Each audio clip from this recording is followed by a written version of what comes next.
what I found fascinating, guys, is how there's quite a lot of interrelation between the clubs. You know, the Brighton will take their trophy to Sussex, and Sussex will take their trophy to Brighton at half-time. And, you know, there is a feeling that it's Sussex sport that's on the rise, isn't it? And with the Rugby World Cup coming as well, the possibilities are endless, really, aren't they? But do you do Fight of the Week?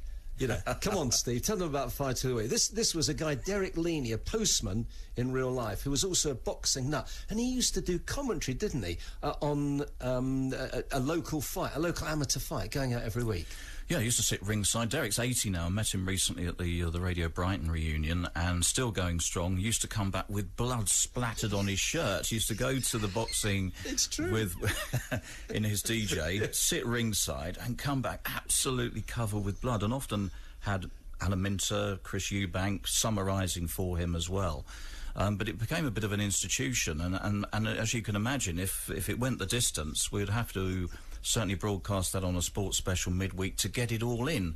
The problem with Derek was keeping him down. If you wanted a sort of tight 3 minutes, it was impossible, because Derek just wanted to go on and on and on. But that gives a flavour, I think, of all the grassroots sport that we covered in those days, which has held good.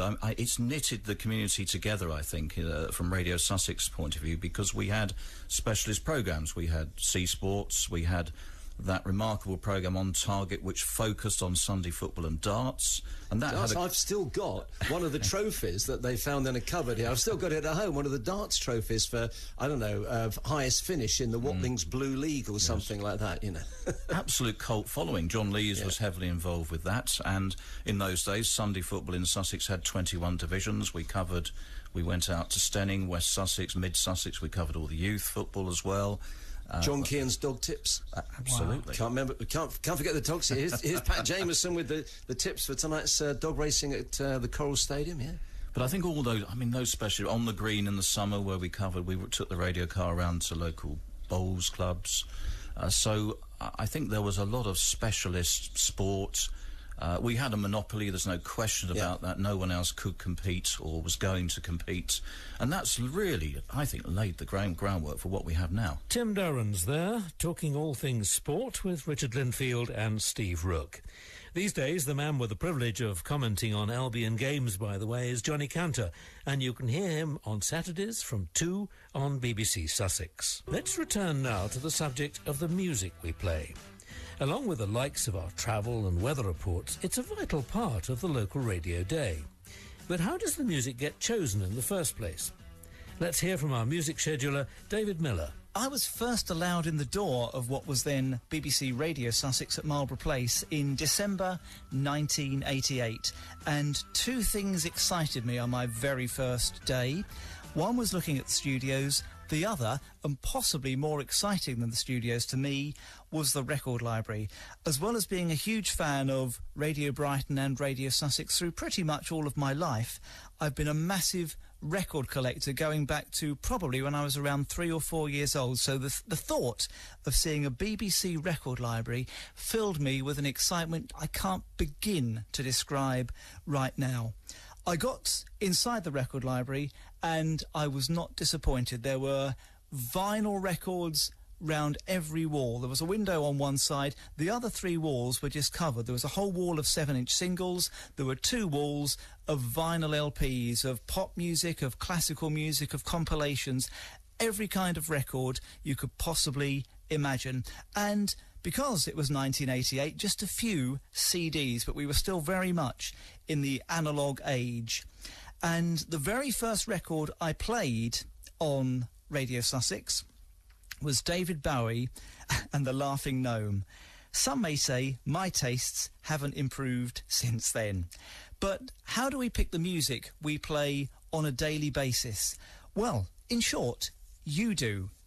We travel all around the area, both BBC Sussex and all the other BBC local radio stations across the country, and we do what's called auditorium testing. We have people from all walks of life, all potential listeners to BBC local radio, and we spend an evening playing music to them. And we ask them simply this: the songs we are playing, do you like it? Do you dislike it? If you like it, do you love it? If you love it, is it one of your favourite songs of all time? And conversely, if you don't like it, do you hate it? And if you hate it, do you hate it so much that if you heard it, it would make you turn off the radio? And then we take all the information back, give each song we've tested a score, and the songs that score the best are the ones we play on the radio. And we have a computer system called Sable, which looks at all the different genres of music, music from the 60s, music from the 70s, music from the 80s, right up to the present day, and processes all of these songs to give you what's called a music mix that we think is right for the audience for BBC Sussex. So the songs you'll hear are pretty much the biggest hits of all time, so things like the Beatles and John Lennon, the Beach Boys, Elton John, Lionel Richie, and so on. And in doing that, we're confident that the music we play is the very best music that we can possibly play. Music that you know, music that you like, and music that will make your listening experience to BBC Sussex as happy and rewarding as possible. Imagine there's no heaven. See as if you try. One of the things that's changed so much since the early years of BBC Sussex is the technology. For the documentary I made back in 1993, I got up early, shouldered up a tape recorder, do you remember one of those? And I got a sneaky peek into a day in the life of a station. Well, here we are outside this building, which 25 years ago had been a hotel. BBC Radio Sussex in 1993. You go into reception, and the first thing that you reach in the building is on the ground floor at the centre of things, the newsroom. Well, here we are in the morning, and Morning Edition still on the air. First thing you notice about a modern newsroom is, of course, the computerisation, the technology here. We'll come back to the newsroom later on, but we're going to catch up now. Stuart McIntosh, and Morning Edition, the news team, and Stuart keeping the current affairs running through the morning. This is a building, it's all up and down stairs. Well, that's Inspector Mike Alderson with Police Call. Thank you very much for that. And the time, 22.5 minutes to 9. This is the Morning Edition. Expectancy increases. I don't think there's any reason why Hillman should have years and years longer. So here it is, 1993. How's it changed, Stuart, doing a morning programme like this? It's a lot busier because there's not quite the help. This tape's just about to end, you'll see, as you can hear. It's very quick and fast-moving. That was David Willits, the MP who is the author of the new report, which proposes a number of changes to the pension system. In just a moment, I'll be talking to the Brighton MP, Andrew Bowden, who's the joint chairman of the All-Party Parliamentary Group for Pensions. But first, let's hear whether people on the streets of Brighton think there should be any changes made to the current retirement ages. See how fast it moves, don't you? And this is local radio, of course, you see. This is the people on the streets of Brighton having their say about an issue. I really do. Yeah, even younger for men, I think. No, not really. Because most people carry on working after that age anyway. And while Stuart finishes that off, we go upstairs and we'll catch up with Julian Clegg, who's getting ready for a 3-hour stint to look at the events of the day and tackle them in a phone-in. Good morning. Are you nearly prepared for the programme? No. We're just sorting out the records here at the moment and going through the newspapers to check what's in the news this morning, which is what Sarah and Julia are doing. Yes. Have you tried anything yet, Sarah? Not yet, still looking. Only 3 minutes to go. Julia, she's got to the financial pages. Are you sure you mean to do that? No, I was just leafing through the very back pages, but there's never anything in those. So. All right, well, we better tell people what to expect. Right, well, now, in fact, they have decided what Julian's going to do in the phone-in. He's got a whole load of cuttings. This is the time when he looks at the papers. We go downstairs and join Stuart again.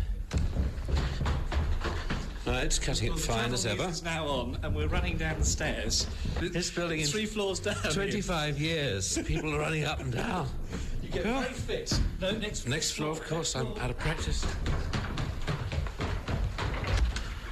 Red light is on. Red light is on, and we're going through here. Right. Red light's off, so we're going to go in. Morning, Stuart. Hi, Julian. How are you? I'm all right. You got all your papers, yeah? I've got all my papers. So actually, they look fairly tidy for a change, and they didn't know I was coming. I'm always tidy. It's Julian that's the mess maker. Right, sailing Right, landing. just a few seconds, actually, Sailing landing. doing their bit. Thank you. Coming live. I'll leave you lads to get on with it then, okay? There we are. So, It's all going out. right, let's go back to that newsroom. John Lees, when did you first sit at the sports desk? Oh, well, I suppose late 70s, early 80s. I've been around quite a time. Before the Cup final in 83, certainly. The newsroom has changed a lot, hasn't it? It has. It used to be the other way round. And in fact, it was upstairs, wasn't it? It was definitely upstairs, facing the other way. In fact, we used to look out over Queen Victoria's statue. So it's all totally changed. And of course, if you go behind the newsroom, you can go behind the scenes. This is where you'll find all the equipment to test and maintain and keep a local radio station on the air. Chief Engineer Nick Franklin at the moment working. What's this thing you're working on here? Oh, well, this is just a test set that we use for testing lines and things, particularly for outside broadcast and that sort of thing. Right, well, let's talk about outside broadcast, because, of course, apart from keeping the equipment going, designing add-on bits and all the rest, it's actually providing equipment where equipment doesn't normally exist, miles away from the radio station. That's right. I mean, that's quite a large part of our work at the moment, is providing facilities for sort of ad hoc broadcast events. At the moment, with Julian doing his 25th birthday special series of programmes, I mean, that's something we're very heavily involved with here. So you've got to take mixers, you've got to take a radio car. Yeah, it depends on where exactly we're going. We try to use our radio car if we can, which gives us reasonable sort of coverage of the county. But there are places where we can't get a decent signal back from that, so then we rely on BT to provide us with a line. And then we rig us a little portable studio for use by the programme presenter. Well, here you've got a whole battery of switches, knobs and amplifiers and plugs which will plug you into any part of the radio station. But perhaps we could go away from this and have a look at something in the making, Nick. Now, here in the basement of the building is a television studio in the making. That's right, yes. We've split an old studio of ours in half. Half of it's the radio bit still, and the rest of it is television. As you can see, it's a glorified broom cupboard, really, but it's got enough equipment in here for them to do fairly simple editing, particularly for news-type stories, which you see on South Today now. Quite a challenge for engineers. Well, that's right, yeah. Certainly at the moment we haven't been involved in any television outside broadcast, but I'm sure that's going to happen, and we're very excited about it. Now, it's a very different job. We know that local radio is different from working in London as far as programmes concerned. For the engineers, too, it is, isn't it? That's absolutely right, yes. I mean, we're really in a position where the amount of equipment that we've got is a lot more limited than what is available to people in network radio and obviously network television.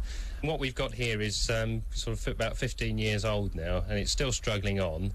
Things are likely to change soon in quite a dramatic way, I think, with new technology, and hopefully we'll be involved in that. So that was then. This is now. And how have things changed from a news gathering and technical point of view? Not least the advent of the internet and digital broadcasting.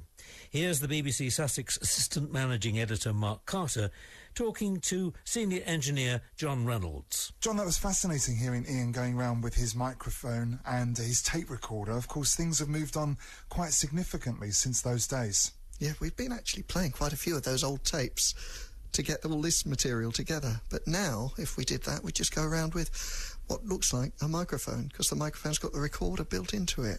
And that's one of the things that's amazed me, even in my time of working for BBC Sussex over the last, 12 years, the fact that when I first arrived there were bits of tape and so on, and now everything is digital and everything is so much smaller.